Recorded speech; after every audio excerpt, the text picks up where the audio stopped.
السلام علیکم و رحمت الله و برکاته. محترم تماشابینان عزیز، ما در زمان زندگانی میکنیم که روز تا روز، ساعت به ساعت حیات پیش می رود. هزاران شبکه های اینترنتی مانند یوتیوب، واتساپ، وایبر، تلگرام و دیگر شبکه ها آزادانه کار میکنند. یگان ماندگی نیست. میلیون ها انسان ها به این شبکه ها داخل میشوند، فکر خود را بیان میکنند.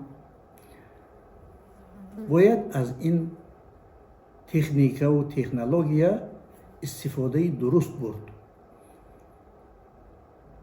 هر یک چیز آداب خودش را دارد، باید آن رعایت کرده شود.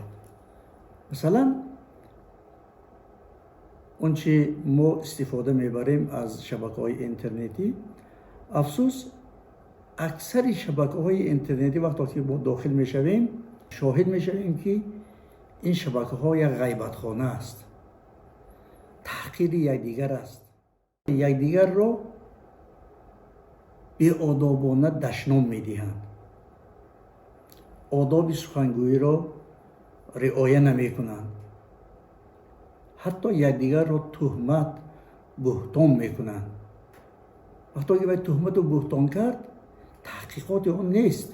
کی تحقیقات میکنند؟ بعضی انسان ها به همین کار پست دست میزنند. یک نفر فکر خود را بیان میکند، 10-15 نفر لایک میمانند، طرفداری میکنند، 50-100 نفر دیگر وی را تحقیر میکنند و دشنام میدهند، از آداب شرقیانه بیرون میروند. خصوصا مسئله های دینی بسیار مسئله های نازک است، باید هر کس به این دست نزند. ما نمیدانیم که در آن پسی آن شبکه های دینی کیها نشسته اند، چی میگویند؟ آیا هدف آنها اصلاح جامعه ما است یا تهمت و بهتان است؟ در مسائل دینی بعضا دانسته و نادانسته فتوا میدهند. این هم البته کار خطا است. بعضا حالت ها می شود که طرف کشی می شود. وقتی که طرف کشی شد،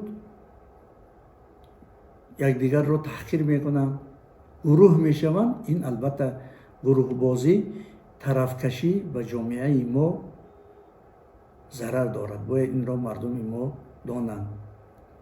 بعضا حالت ها می شود که از شنویدن بعضی سخنهای جوانان یا مردمی که در این شبکه ها صحبت می کنند انسان خجالت می شود، شرم می دارد. شبکه اینترنتی خصوصا کانال یوتیوب خدمتش زیاد است، باید ما از اون درست استفاده بریم. این کانال ها، این شبکه ها میدان کینه و عداوت نیست.